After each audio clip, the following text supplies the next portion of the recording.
Hello and welcome back. Here we are in lesson 3, an alternate happy.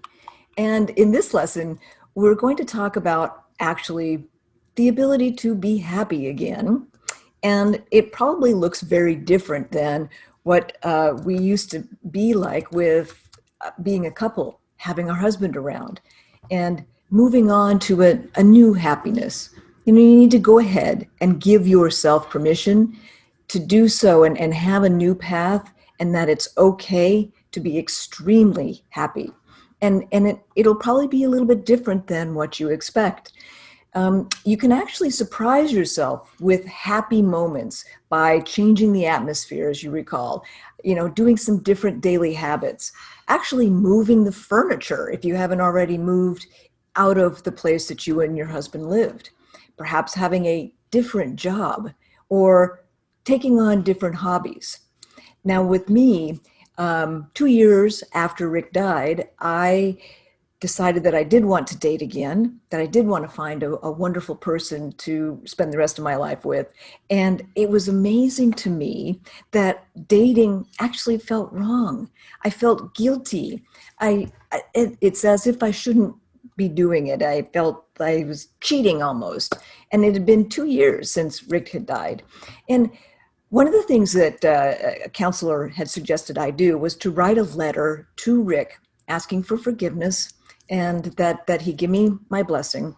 And one of the rituals you've probably either heard of or done yourself is to take that letter then and burn it in a celebration and it kind of does this finality of the asking of forgiveness. You don't have to ask for it anymore. It's an interesting experience if you haven't done it.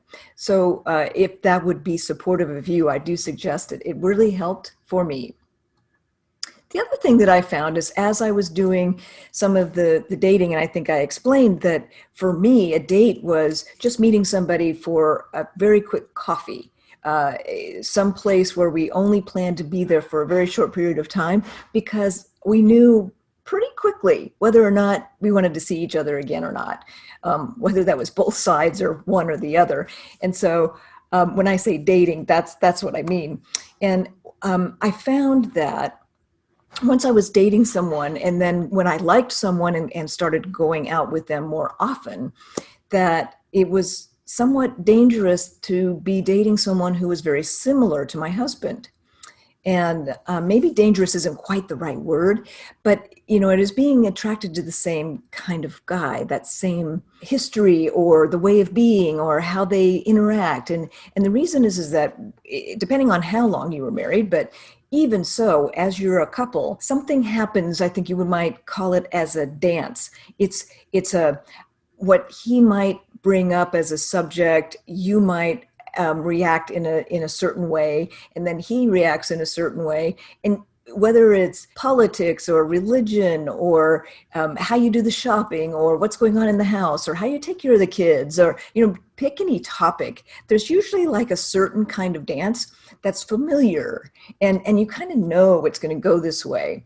And if you're dating someone who's very similar to the husband, what could happen is that you're expecting a dance to go a certain way, and he doesn't do that. And in fact, it might even be that he's better than your husband, but it's different and it doesn't feel right. So when that happened to me, I was attracted to someone who was very much like Rick, and it was very discombobulated. So my counselor suggested that I start dating people who were nothing like Rick. And first of all, how do you meet people like that? And, I asked my neighbors and the people at church and the people at work, I said, I'm ready to date. And I think this is the type of person that I would like to meet. And sure enough, my neighbor introduced me to my now husband. It was fabulous. But he is completely different than Rick.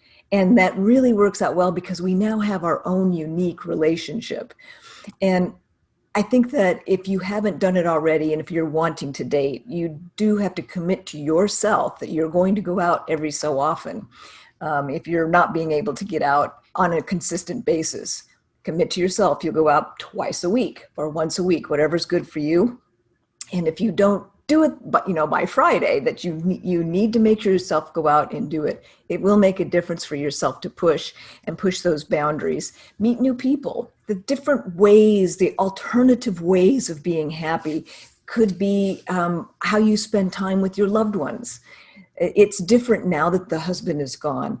Create new, different, better ways, and do it with intention, using that conscious and unconscious of wanting to make sure that with your kids or your sister or brother or your mom and dad, whoever it is, even close friends, that you're creating something brand new and with intention of happiness, love, acknowledgement, whatever is great for you in your life. And one of the things that could be a loving gesture at this point in your widowhood, if you haven't done it already, is making sure that it's kind of an undying love that you give to people that you care for and who care for you, by not making them worry about finding all the important documents that is now in your life, and where they find the accounts, or identifying who's going to be responsible in carrying out your final wishes, and settling all of your end of life affairs. So you are giving them a great gift of time to properly grieve you. So make a list, work with your financial advisor, making sure that you have your estate planning documents, etc. And that might give you that rest, that love feeling that you've done it the right thing for your family, so they don't have to worry. And I can't wait to see you at the next lesson.